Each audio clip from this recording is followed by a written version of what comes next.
Усім прывітанне, з вами Зміцер Лукашук, як звычайна абмяркоўваем падзеі ў Беларусі і за яе межамі са студыі Еўрарады. І сёння мы абмяркоўваць надзённыя актуальныя падзеі будзем з прадстаўніком намеснікам прадстаўніка па транзіце ўлады аб'яднанага пераходнага кабінета, намеснікам кіраўніка народнага антыкрызіснага ўправлення Артёмом Бруханам. Прывітанне, Артём. Добрый дзень.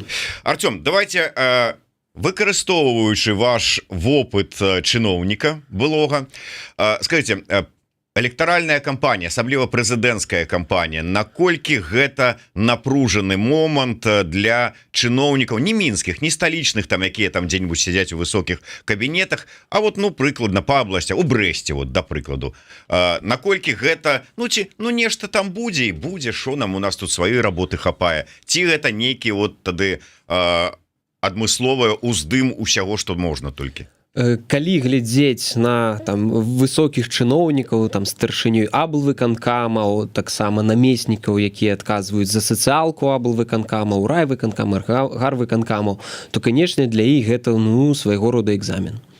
Вось, таму для іх ідзе такая вельмі моцная напруга, і яны амаль кожнага дня у іх, вось я нават памятаю, калі яшчэ працаваў, начальніца галоўнага ўправлення ідэалогіі кожны дзень была ў прыёмнай да намесніка старшыні аблвыканкаму. То бок для вось гэтай вертыкалі, якая выконвае палітычную функцыю палітычнага кантролю, ідэалагічную, вось для іх гэта, конечно, вельмі жаркая пара, гэта, рэальна, яны там сканцэнтраваны максімальна. Што тычыцца іншых накірункаў працы, умоўна кажучы, эканамісты, фінансісты, яны як працавалі, так і працуюць. Культура ў большай ступені мы таксама, калі я працаваў, былі заангажаваны ў гэты працэс, так ці інакш.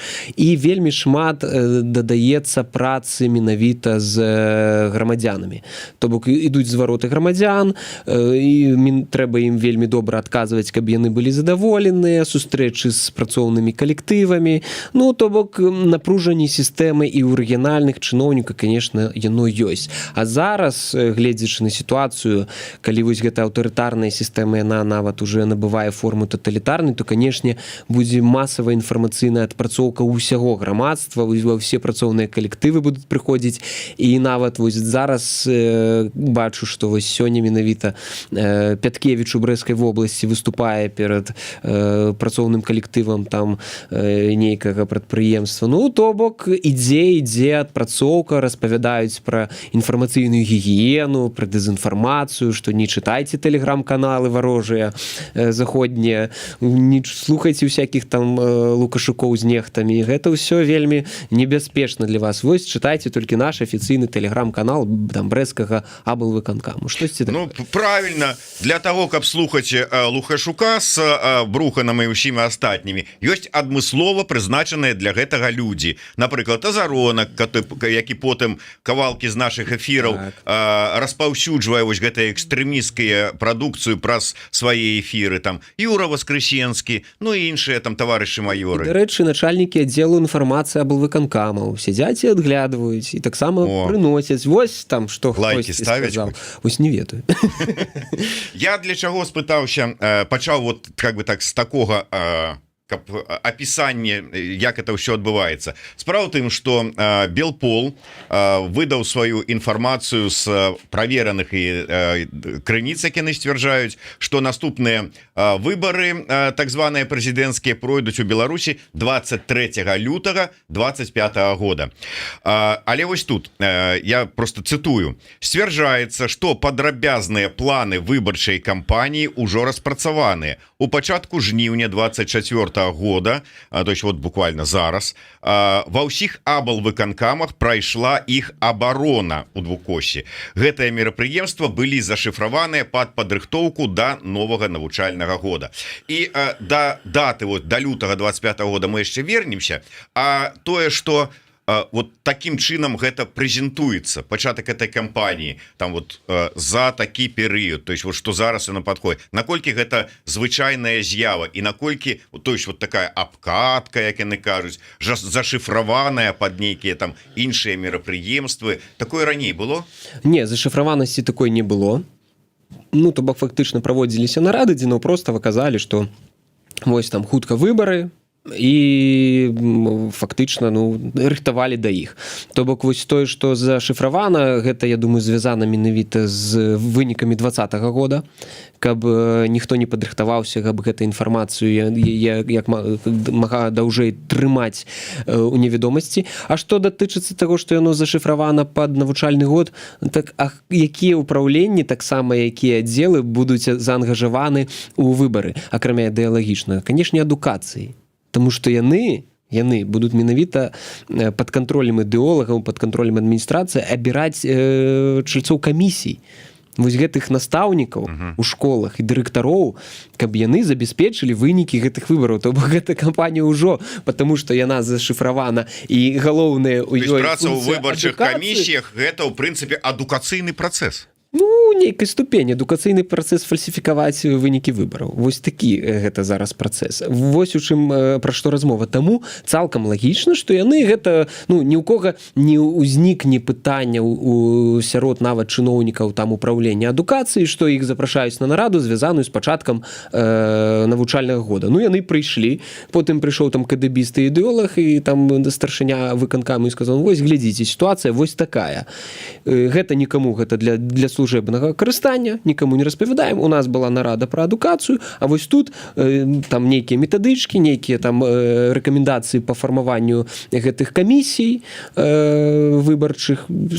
Я думаю, што гэта цалкам рэальна. І чаму Белпол робіць такую заўвагу, што ўжо ўсё распрацавана?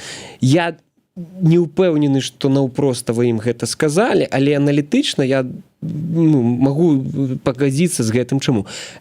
Пасля прызначэння Петкевіч, Рыжынкова і Маркава ўжо прайшоў даволі доўгі час, і вот менавіта за гэты час гэтыя людзі, хутчэй за ўсё, яны і будуць адказаны за распрацоўку палітычнай кампаніі Лукашэнкі. Петкевіч, зразумела, смотрящая за выбарамі, это яна і раней была, а астатнія вот якую ролю адыгрываюць? Круты, я думаю, ўсё ж такі больш тэхнічную ролю адыгрывае, кантролю, ўсё роўна ён кіраўнік адміністрацыі, павінен быць ён кіраўніком адміністрацыі, тому што не мог паставіць Петкевіч, тому што яна з Амерыкі прыехала. Вельмі складана паставіць кіраўніка адміністрацыі з Амерыкі. Гэта пытанне былі б ужо ў Крэмлі. А так, чалавек з Масквы прыехаў.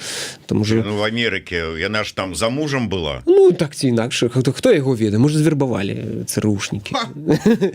Яны паўсюль будуць завербаваць. Так, але логіка, логіка прызначэння, што яе просто не паставіш на кіраўніка адміністрацыі. А што Рыжынкова тычыцца, я думаю, яго інтэлектуальны патэнцыял быў выкарыстаны, і таксама на знешнюю арэну ёсць свае падыходы, як правесці перавыбары, перапрызначэнне, хутчэй, такім чынам, каб легітымізаваць Лукашэнку не толькі ўнутры краіны, у іх разуменні, але яшчэ і на знешнім вектары. Таму, я думаю, гэта будзе два такіх асноўных накірунка. І вось з таго часу, калі вось гэта каманда была сфармавана, яны, я думаю, маглі нармальна выпрацаваць нейкую кампанію, прапісаць наратывы, перадаць, і плюс тэхнічная частка, звязаная з выбарчымі камісіямі. Таму цалкам гэта ўсё кладзецца ў тую логіку той сістэмы, што ў лютым 25 года могуць быць выбары. Так, я тут пагаджуся. Вот я і да гэтага і падыходзілі. Гэта дата, яна как бы упісваецца усе там рамкі, межы прапісаныя ў заканадаўстве ці выбарчым, ці вот як вот саму эту дату ацэньваць? Так, яна ўпісваецца. Я, дарэчы, некалькі там эфіраў таму, памятаеце, казаў розныя сцэнары, калі гэта можа быць. Самы такі нерэалістычны, такі канспіралагічны быў, конечно, гэта осень 24-га, але мы бачым, што гэта ўжо нерэальна. І вось люты 25-га даволі рэальна. Чаму? Па-першае, прызначаюцца выбары рашэннем парламента, палаты прадстаўнікоў. Бліжэйшая сесія палаты прадстаўнікоў адбудзецца ўвосень. Прыкладна вось 90 дзён да 25 лютага, гэта будзе пачатак лістападу. То бок, умоўна кажучы, атрымліваецца цалкам усё па закону. Вось калі на гэтай сесіі будзе аб'яўлена пра выбарчую кампанію, не пазней за 85 дзён фарміруюцца гэта штабы перадвыбарчыя, гэтак далей падаюцца заяўкі, то бок за гэты 85 дзён гэта цалкам падыходзіць пад люты 25 года. Таму што вось парламент прыме такое рашэнне. Плюс была абкатана ў лютым 24 года. То бок яны паглядзелі, яно спрацавала. Вось трэба па той жа схеме працаваць. То бок тут тут по заканадаўству няма ніякіх супярэчнасцяў, плюс я скажу нават больш, гэта же получаюцца датэрміновыя ў нейкай ступені выбары. Ну да, вот тому что все ж таки жнівень 20-го года, а тут люты 25-го, то есть там ледзь не паўгода как бы абразаецца. Так, такім чынам Лукашенко ён сваё абяцанне дадзенае расійскім прапагандыстам, што ён пойдзе на датэрміновыя выбары, ён таксама яго выканае за паўгода і на тэрміновыя. Ведаеце, то бок тут хітрасць у гэтым, што з аднаго боку мы разумеем, што дацягнуў да апошняга, падрыхтаваўся, з іншага боку можна казаць, як не датэрмінова, я ж не усе там 5 год адседзеў на пасадзе. Ведаеце, то бок все ж таки яны ў нейкай ступені раней адбываюцца. І вось па гэтых сведчаннях я думаю, што тыя інсайды, якія ёсць у Белпола, і тыя падыходы, па якім мы падыходзім, адсочваючы, і калі могуць быць выбары, хутчэй за ўсё люты 25 гэта даволі рэальная рэч. І плюс трэба будзе паглядзець яшчэ бюджэт, таму што на 24 год у бюджэце былі закладзены только на одну электаральную кампанію, агульны дзень галасавання. Я думаю, што таксама будзе і ў 25 годзе, і там можна будзе паглядзець, на які перыяд закладзены. На восеньскай сесіі павінен бюджэт прымацца. Так, і я думаю, што яны могуць на першы квартал закласці вось гэтую кампанію, тады будзе зразумела, што яна будзе менавіта тады. Конечно, можа здвинуць заўсёды, гэта не пытанне, але вось такія фактары яны будуць казаць пра тое, што хутчэй за ўсё адбудуцца ў лютым выбары.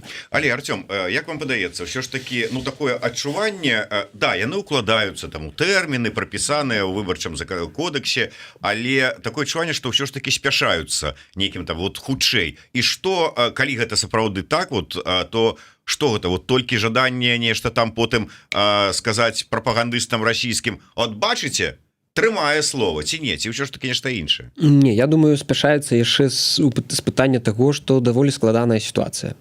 Вось усе кажуць, Лукашенко там упэўнена сабе, там адчувае ўсё яго добра. Магчыма, ў нейкай ступені гэта было там некалькі месяцаў таму. Зараз сітуацыя змянілася. Вось наш, як кажуць, да, не ўпамінаем усуе, але наш санкцыйны ціск, пра які вось мы кажам, вось моцны пакет санкцый, гарманізацыю, непрыемна, складана. Курская вобласць. Вось бачыце, што адбываецца? Вось месяц таму хтосьці нам бы казаў, украінцы пойдуць і зоймуць частку тэрыторыі Расійскай Федэрацыі, мы б сказалі, слухайце, не, яны ж рускія, там усё кантралююць, усё іх добра. Не, сітуацыя змяняецца, і сітуацыя ускладняецца. І Лукашенко вельмі добра разумее, што ў гэтай сітуацыі яму трэба як мага хутчэй дэлегітымізавацца, таму што ён разумее, што з 20-го года яго ўсё роўна не прызнаюць. Ні ў Беларусі, ні знешнія гульцы. Яму трэба вось як мага хутчэй правесці вось гэту працэдуру легітымізацыі. То бок выбары патрэбны не для таго, каб рэальна яго абралі. Нет, просто прадаць усім сваёй сістэме, грамадству, заходнім партнёрам, у Расіі усім, што вось, я магу правесці гэту працэдуру перапрызначэння, і нічога не адбываецца. То бок я кантралюю сітуацыю, я ўлада. То есть яму не трэба паказваць нават тое, што адбываецца сапраўды там канкурэнтны выбарчы працэс, а просто перапрызначэнне. То есть не трэба, каб там былі нават нейкія там больш-менш там незалежныя, ці выглядалі як незалежныя там апаненты. Я думаю, што 20-й год гэтая траўма засталася, навошта рабіць зноў магчымасць, рызыку. Таму прасцей усё ж такі перапрызначыцца, паставіць 2-3 зусім шэрых спойлераў, зусім ніякіх. Нават я думаю, што і Гайдукевіча можа нават і не выйсці. Вось. То бок зусім шэрых, таму што там, умна кажучы, патрымае Пуцін таго Гайдукевіча, хто яго ведае, што у Гайдукевіча ў галаве спрацуе.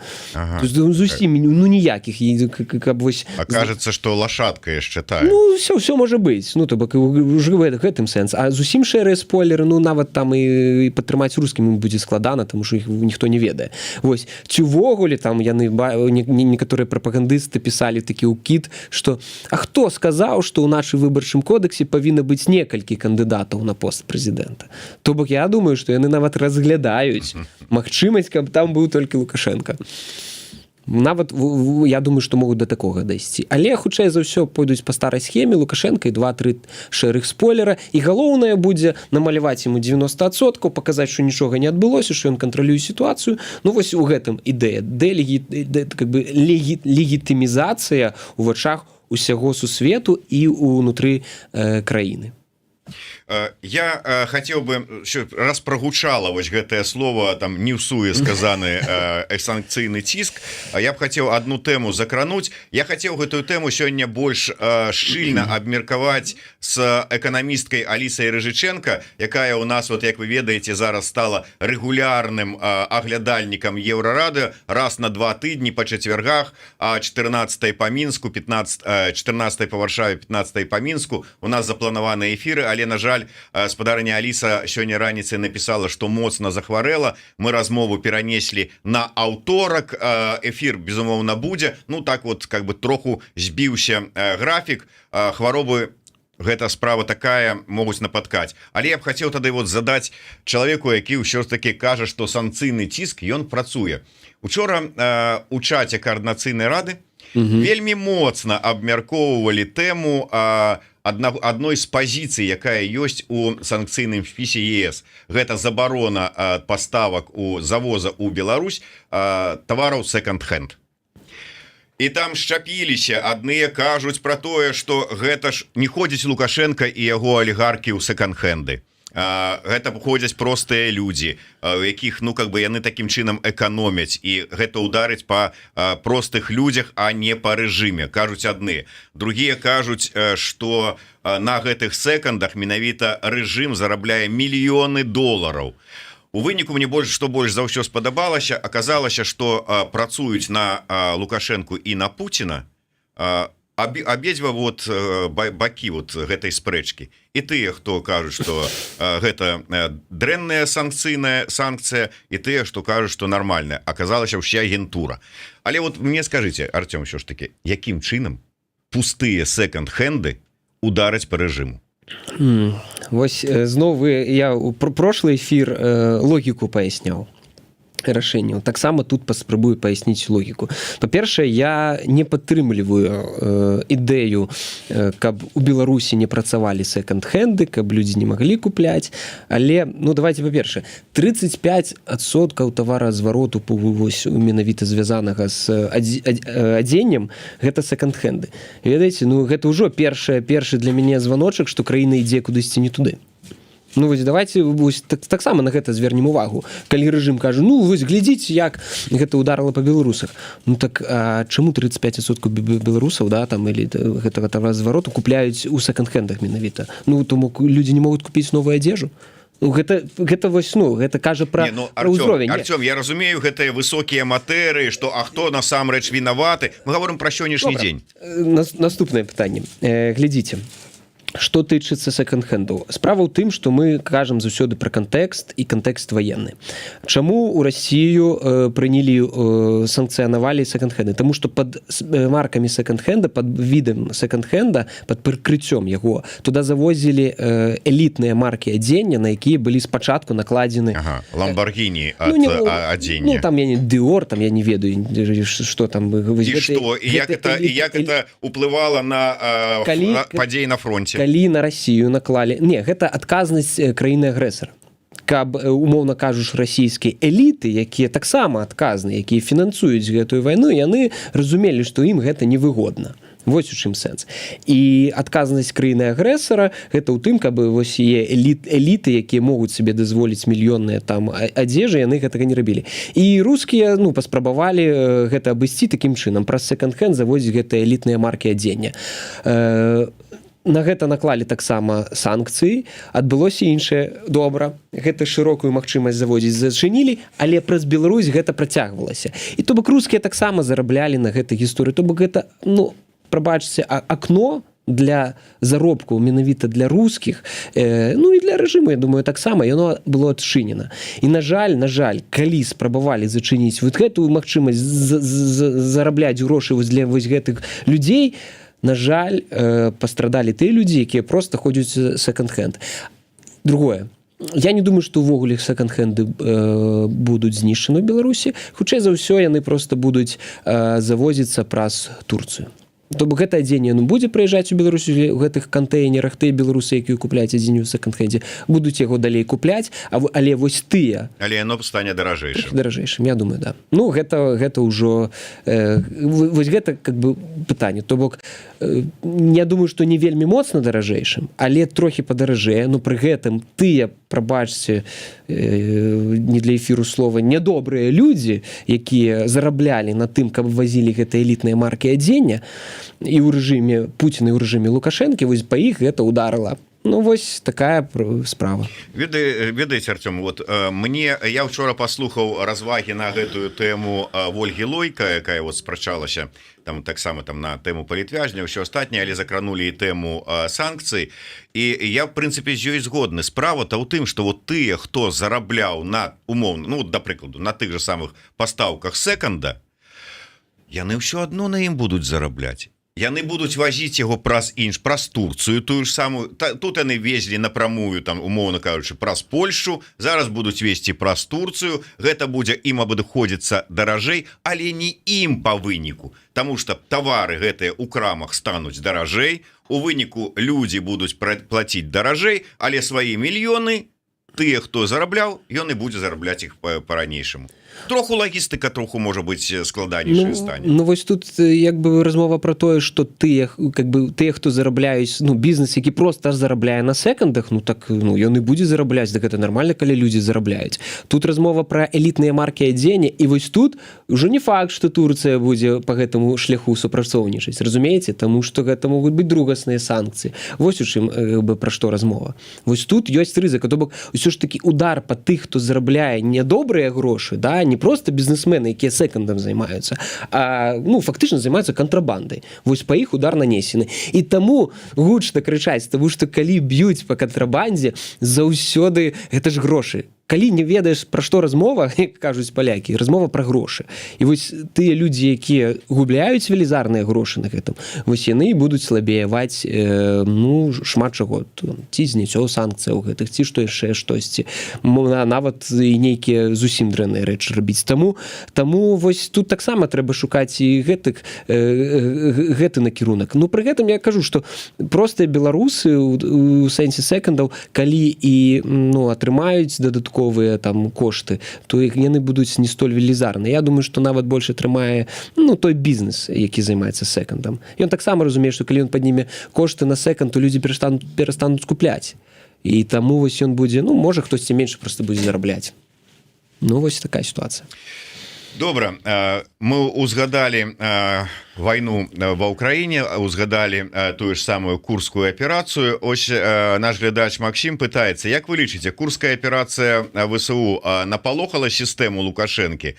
Расіяне не ўсталі на абарону пуцінскай сістэмы. Мяркую, беларусы нават сталі пераходзіць на бок вызваленчай арміі.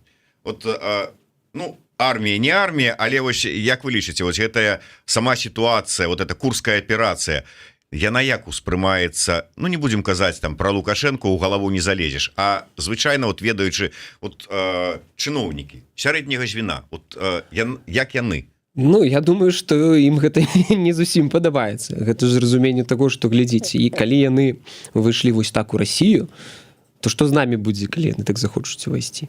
Я думаю, частка чыноўнікаў, яны у такой логікі. Іншая частка, я думаю, упэўнены нават, і даволі вялікая. Добра, щоб калі б яны вайшлі. Я думаю, што так. Я думаю, шмат хто так думае, але тут пытанне ў чым, щоб калі б вайшлі ўсё ж такі падраздзяленні не іншай арміі. Таму што так ці інакш чыноўнікі яны будуць у першую чаргу думаць пра не толькі пра сябе, але пра дзяржаўнае мысленне, спадзяюся, у кагосьці з іх ёсць, і ўсё ж такі калі іншая армія заходзіць, з якой ты не ваюеш, а проста заходзіць на тэрыторыю, гэта не заўсёды добра. Тут усё ж такі размова пра глядач задае пытанне пра вызвольную армію, я так разумею. Вось. Но у любым выпадку сістэму гэта напалохала, і напалохала не толькі самім фактам, што такая магчымасць існуе. Такая магчымасць заўсёды існуе. Любая армія можа вайсці на тэрыторыю іншай дзяржавы. Напалохала тое, як Расія рэагуе на гэты крызіс, а яна ніяк не рэагуе, нічога не можа зрабіць. Вось ідуць украінцы. І украінцы ў гэтым сэнсе вельмі класна зрабілі, калі яны раней спрабавалі таксама гібрыдна працаваць, там праз РДК, там нейкія вось такія арганізацыі, тут яны ў адкрыты рэгулярнай арміі вайшлі і знялі рускі флаг і павесілі украінскі, паказалі, што вось ваша моц. І гэта ніякія там не банды, да, якія можна там было прыкрыцца. Всё, рэгулярная армія украінская пайшла на тэрыторыю Росіі і ідзе. Не, ну яны вызваляюць свае гістарычныя землі. Ну так можна, ну вось гэта ж гэта сапраўды так, таму што я паглядзеў гісторыю, мяне на гэта Віталь Портнікаў падкінуў такую думку. Аказалася, што калі савецкая Расія, савецкая ўлада захацела стварыць савецкую Украіну, яны стварылі урад, і першы урад і першая сталіца савецкай Украіны знаходзілася Суджа. Як направіць, Суджа. Так. Ну, то есть яны вызваляюць першую сталіцу савецкай Украіны. Так. Ну, магчыма. Ну, гэта, конечно, прикольно, тому што ўсё ж таки давайте сыходзіць з таго, што мы не будзем пераглядаць межы нават Расіі. Пакуль. Вось, але вяртаючыся да размовы, у любым выпадку гэта вельмі напалохала сістэму Лукашэнкі, таму што ён же калі выбудоўваў саюз з Расіяй, ён же казаў, ну Расію немагчыма перамагчы, яна моцная, яна вялікая, заўсёды трэба сябраваць з моцным. А зараз Расія ўжо не выглядае так моцна. І калі ты сябруеш з лузерам, а не з тым, хто перамагае, ну ты сам лузер. Як там было напярэдадні вайны ў інтэрв'ю этому галоўнаму пакемоншчыку Салаўёву сказана: Володя, ну она ж не будет Украина с нами воевать. С нами. 2-3 дня и все. Ну так, такая была упэўненасць, такі ён быў упэўнены, што гэтыя прафіты ад перамогі Расіі над Украінай ён атрымае, будзе моцна хадзіць таксама там мускуламі гуляць, там захаду трэсці ядравай зброі. Ну только гэта ўсё прыемна вельмі, да, калі ўсё добра. А калі вось такая сітуацыя, гэта ўжо не вельмі прыемна. А калі яшчэ і саюзнік прыходзіць і кажа: ну, мы ж как бы ў саюзнай дзяржаве, у нас тут агрэсія на нашу тэрыторыю, давай дапамагай. А не хочется дапамагаць, тому што адна справа вербальнай інтэрвенцыі, адна справа дапамагаць і зарабляць на гэтым, а другая справа аддаваць сваю тэхніку, а трэцяя справа увогуле накіраваць сваё войска, каб гіблі беларусы. А калі твоя кампанія перадвыбарчая, вяртаючыся да тэмы выбараў, будуецца менавіта на тым, што мір, я захаваў мір і спакой, а ты будзеш адпраўляць беларускія войскі Курскую вобласць, ну, гэта ўжо вялікі выклік. А Пуцін можа патрабаваць гэта і далей. А калі не адправіш войскі, тады могуць пачацца эканамічныя праблемы.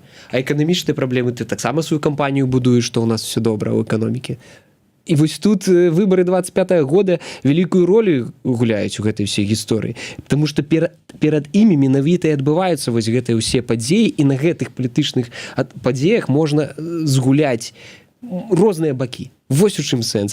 І таму рэжым вось ему вельмі важна падрыхтавацца да этой электаральнай кампаніі. Я ввогуле лічу, што калі мы беларускімі палітыкамі сабе лічым, то мы павінны думаць пра тое, што адбываецца ўнутры краіны, і палітычныя кампаніі заўсёды да іх рыхтавацца і працаваць з імі.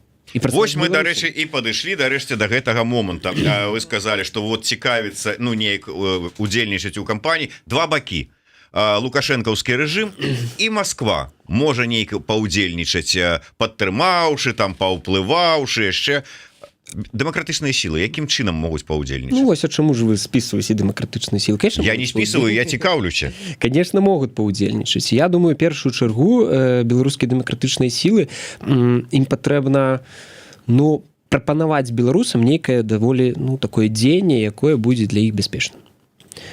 То бок максімальна ахоўваць беларусаў, каб яны маглі штосьці зрабіць, але для іх не магло бы магчымасцяў для рэжыму за гэта штосьці, прабачце, прад'явіць. Артём, просто вот такое звычайнае практычнае пытанне. А навошта ім нешта рабіць, ведаючы, што это ўсё адно не прывядзе да здзяйснення галоўнага жадання, каб рэжым паваліўся? Ну вось калі мы будзем думаць вельмі простымі катэгорыямі, я прыйшоў, штосьці зрабіў і сёння же рэжым рухнуў, ну то канешне да, конечно трэба сядзець і чакаць, калі ён памрэ, вось тады ён 100% рухне. Кітайцы былі правы, только выбраць берег ракі трэба адпаведна. Ну так, але ж пытанне ў тым, што кітайцы яны ж ну трохі інакшая у іх філасофія іншая. Мы ж усё ж такі беларусы таксама вот чакаюць. Я думаю, што мы ўсё ж такі еўрапейцы ў большай ступені, чым азіяты. Ось і таму мы хацім таксама пажыць і сёння, і каб нашы дзеці пажылі нармальна і не толькі чакалі, пакуль там хтосьці вырашыць за нас. Ну трэба браць адказнасць за сваё жыццё, за свой лёс. Я думаю, гэта вельмі по-беларуску было бы. Добра, вяртаючыся да практычных пытанняў. Да, практычна. То есть давайте вот, Артём, зробім такое вот практыкаванне. Вы зараз не намеснік там прадстаўніка кабінета і не намеснік кіраўніка НАУ. Просто вот аналітык Артём Брухан. Вот што б вы, якое вы бачыце рэальна магчымае дзеянне, якое можна прапанаваць і якое прынялі б беларусы?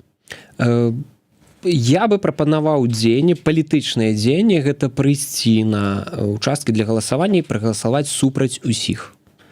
Я лічу, што гэта перспектыўнае дзеянне палітычнае. Чаму?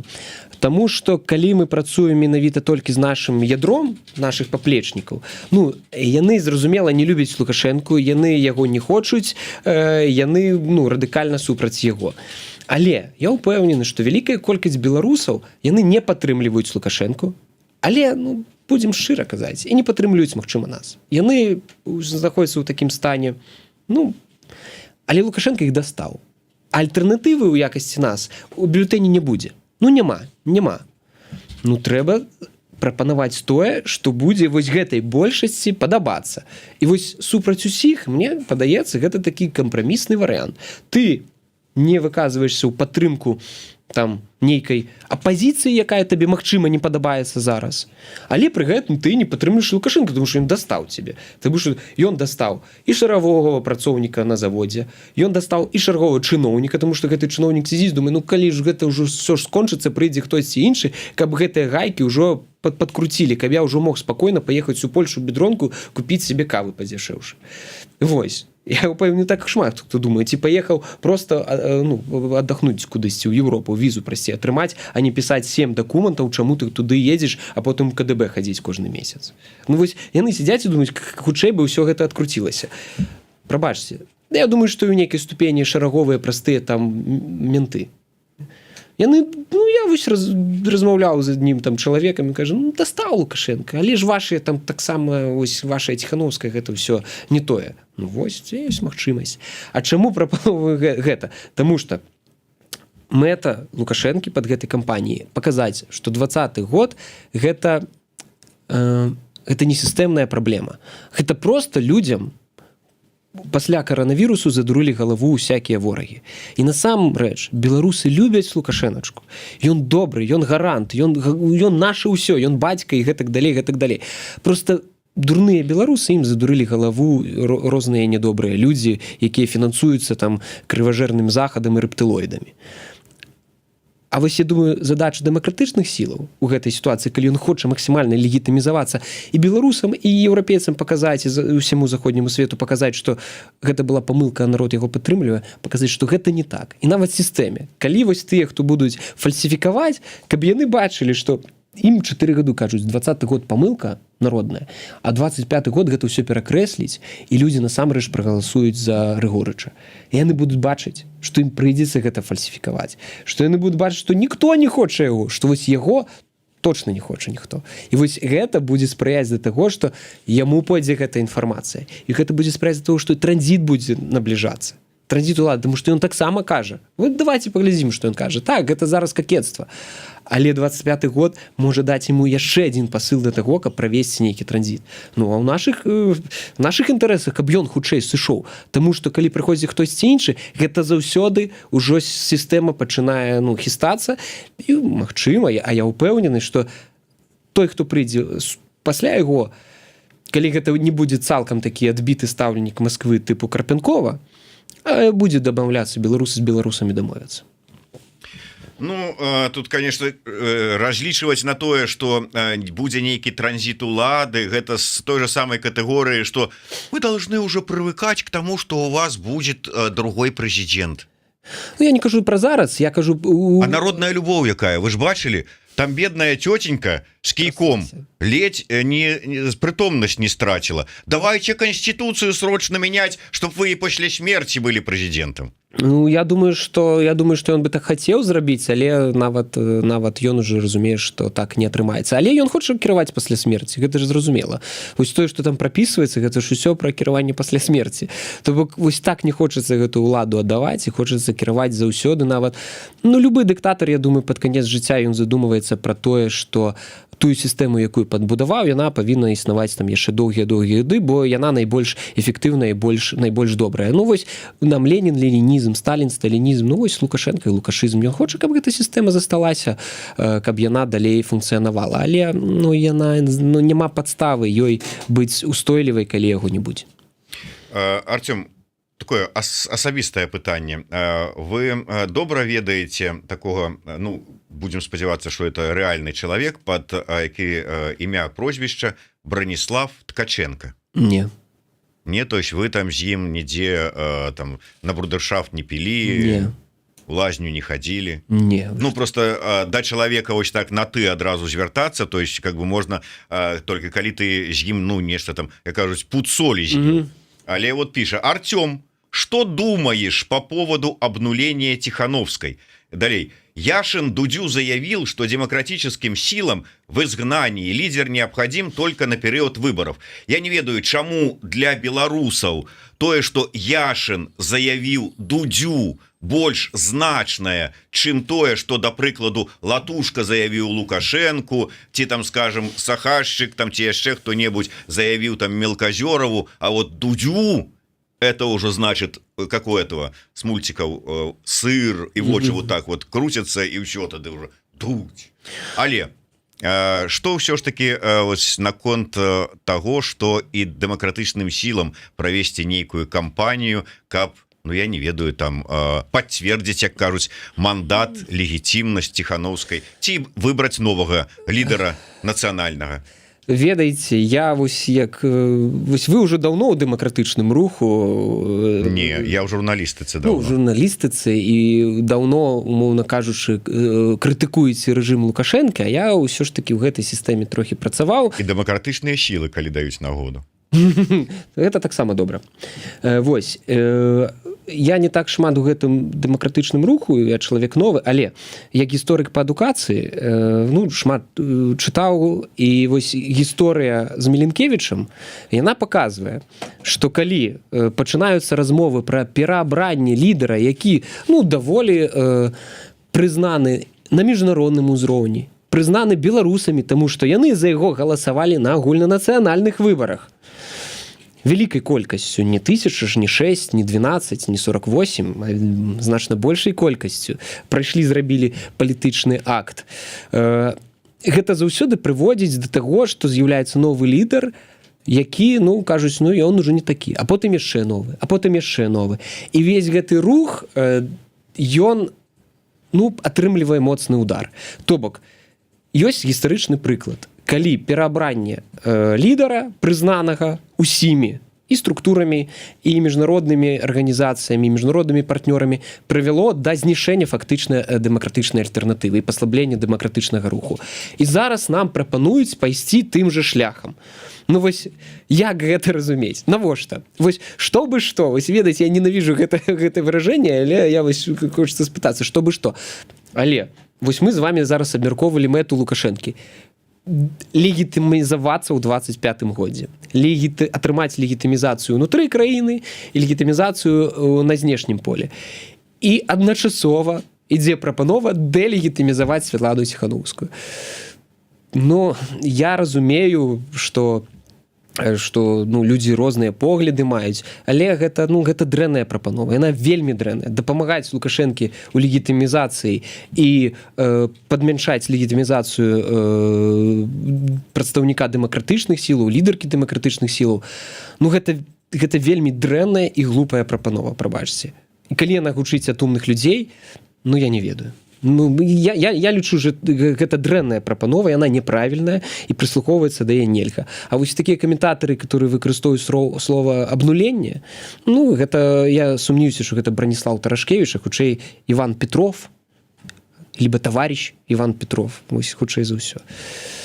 Але нейкім чынам усё ж таки апроч таго, каб ну заклікаць і скажем прапаноўваць фармат удзелу у электаральнай кампаніі беларусам, якія знаходзяцца ў Беларусі, беларусам замежжа, нейкім чынам адрэагаваць, адрэфлексіраваць на гэтую тэму кампанія электаральнага цыкла трэба ці не? Так, я думаю, трэба. Канешне, трэба будзе некая агульная кампанія, каб звязаць беларусаў унутры і ў замежжы, гэта вельмі важна. Ну гэта ўжо камунікацыйная большай ступень гісторыя. Я тут как бы не эксперт, не могу прапановаць нічога, але я ўпэўнены, што у нас ёсць каманды вельмі класныя, якія ў камунікацыю вельмі добра ўмеюць, і яны штосьці прапануюць, абмяркуюцца, калі будуць уже прыняты палітычныя рашэнні, умоўна кажучы, нашымі інстытутамі, каардынацыйнай радай, аб'яднаным пераходным кабінетам, там Святланай Ціханаўскай. І калі будзе дамоўленасць, якая будзе кампанія, ўжо камунікацыйныя пабудаваць і прыдумаць штосьці для тых, хто з'ехаў, канешне, ну неабходна, таму што толькі сканцэнтравацца на тым, што ўнутры краіны гэта важна, але і важна, каб мы не гублялі нашых галоўных паплечнікаў, якія вось тут наше ядро. Іх таксама нельга губляць. Таму вось тут гэты баланс трэба шукаць. Артём, яшчэ два моманта на заканчэнне хочу закрануць. Першы момант, ходзіць зараз такая інфармацыя, яна пачалася з таго, што праваабаронцы заявілі, што нібыта у калоніях, у месцах зняволення кіраўніцтва цісне на палізняволеных, каб яны пісалі прашэнне аб памілаванні. Потым з'явілася інфармацыя, што нібыта Васкрэсенскі абтэлефаноўвае сваякоў палітвязняў, каб ужо сваякі ціснулі на палітвязняў, каб тыя пісалі прашэнне аб памілаванні. І зараз вось прыходзіць інфармацыя пра тое, што ну выбары, умоўна кажучы, неўзабаве у лютым 25-го года, часу не шмат. Калі меркаваць, што вось гэтыя как бы прымус напісання прашэння аб памілаванні і дата прызначаная выбараў неяк звязана, то есть яны рыхтуюць у нейкі прамежкавы час вось ад сёння і да таго выбару, можа быць па восені нейкі чарговы вось такі вызваленне, якое скарыстаць магчыма у выбарчай кампаніі? Так, я думаю, так. І у першую чаргу паказаць грамадству, што вось мы ворагаў умеем прабачыць, вось великадушны лідар, бацька прабачуем.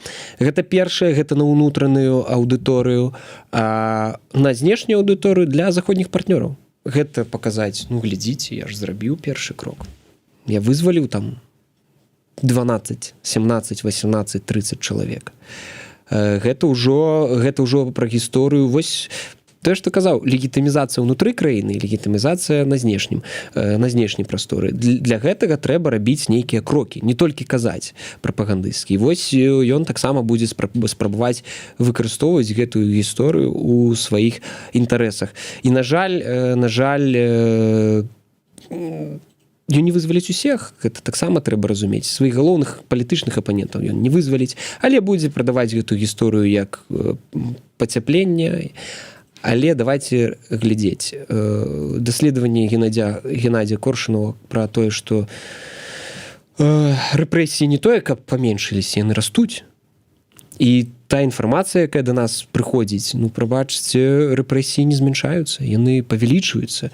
Гэта таксама звязана з выбарамі. То бок, тут адбываецца такая прапагандысцкая гульня. Знешнім партнёрам прадаецца тэзіс, што мы гатовыя на пацяпленне, вось мы нават палітвязняў гатовы вызваліць, а ўнутры у такім падземным царстве, да, яны хапаюць людзей, працягваюць гэта рабіць, прэсуюць.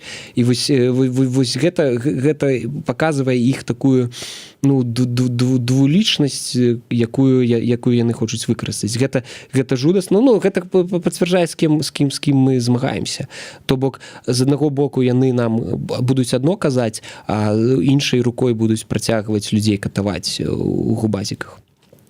Вот, дарэчы, Матахары піша: трэба, каб беларусы за мяжой змаглі галасаваць у якой-небудзь амбасадзе на выбарах 25-го. Дамагайцеся, каб ваши галасы былі, вы беларусы. Но гэтую магчымасць у беларусаў за мяжой адабралі яшчэ год таму, калі праводзілі так званыя вот это мясцовыя выборы. Я так думаю, Матахары мае на увазе, што каб дэмакратычныя сілы дамагліся, напрыклад, у польскай амбасадзе ці ў нейкай яшчэ, каб быў там умоўна кажучы вось гэты участак. Але я думаю, гэта немагчыма. Ніводна краіна не это тэрыторыя Беларусі. Яны закрылі дзверы, і што ты паліцыю польскую вызавеш на тое, каб там тебе... я думаю, мае на увазе прыйсці ў амбасаду нейкую і што? Еўрапейскай краіны, не ў беларускую амбасаду, а ў еўрапейскай краіны, каб маглі прыйсці. Гэта немагчыма. Гэта не першы, не другі сцэнар, ён немагчымы. Прабачце, нерэалізуема, тому что это дыпламатыя, Венская конвенцыя, ніхто не дазволіць варвацца ў амбасаду, гэта нават падчас вайны такога не адбываецца. Ну і яшчэ шмат размоваў было таке, мы спрабавалі аналізаваць все ж таки, колькі будуць працягвацца вось гэты каток рэпрэсій, ці сцішыцца ён, ці зменшыцца. Пэўны час, там год, там, можа быць, там таму яшчэ 1,5-2, можа быць, казалі, што ну вот калі будуць наступныя выбары, ужо пасля выбараў, калі ён ужо пераназначыць сябе, ужо нарэшце супакоіцца, і гэтая хваля пойдзе назад.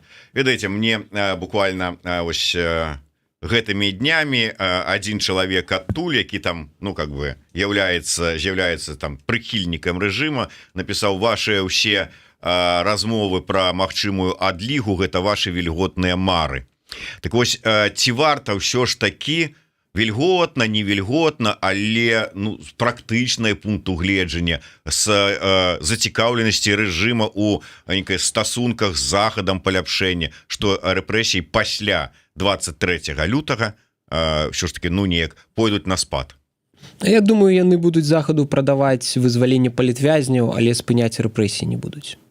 На жаль, сістэма перайшла ўжо ў таталітарную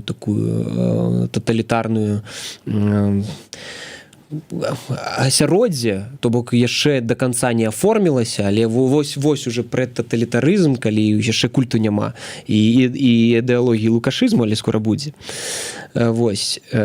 Таму я думаю, што ім няма сэнсу спыняць гэтыя рэпрэсіі. Я просто думаю, што яны будуць трохі іншымі па змесце. То бок, можа, не будзе гучных судоў на 20-25 год, да, штосьці такое, але затрымліваць людзей, якія прымалі ўдзел у пратэстах, просто, можа быць, і за каментары тыя ж самыя, за лайкі. Я думаю, што і узнаўляць палітычныя партыі, перарэгістраваць не дадуць. То бок нічога такого не адбудзецца. Я не думаю. Яна перабудавалася ў іншую такую функцыю, выконвае зараз не прадаць на захад, што мы такая дыктатура, але нармальная дыктатура. Не, мы вось таталітарныя, мы такія, гэта наш шлях, не падабаецца, будзем далей так жыць. Але спрабаваць налагодзіць адносіны з захадам будуць, але пры гэтым нішто не замінае працягваць рэпрэсіі. Яны можа зменшыцца, можа будуць там на суткі затрымліваць, а не там крымінальныя справы. Але спынення рэпрэсіяў не будзе, таму што спынення рэпрэсіяў прывядзе у любым выпадку да новых у перспектыве пратэстаў. Навошта яму гэта рабіць? Дзякую вялікі. На жаль, трэба завяршаць нашу размову, і на завяршэнне я хочу нагадаць усім, што ёсць вельмі добрая магчымасць сачыць за дзейнасцю у тым ліку і Артёма Брухана. Гэта падпісацца на аккаунты Народнага антыкрызіснага ўпраўлення, Аб'яднанага пераходнага кабінета, соцсеткі у Тэлеграме, у іншых. Заўсёды ідзе справаздача, што адбываецца, што дзейнічаюць, якія ёсць планы. І, безумоўна, не забывайце пра YouTube-канал Еврорада. Подписывайтеся, расшэрвайце, націскайце на званочак, пішыце каментары, як мага больш пашырайце нашу інфармацыю, хай яна даходзіць да людзей у Беларусі. Адно, захоўвайце бяспеку. Калі бяспечна, подписывайтеся, не просто так вот глядзіце, перадавайце, расказвайце. Дзякуй вялікі. Артём Брухан быў у нас у эфіры. Зараз будзе чарговы выпуск праграмы «Ідэя X». Жыве Беларусь. Жыве.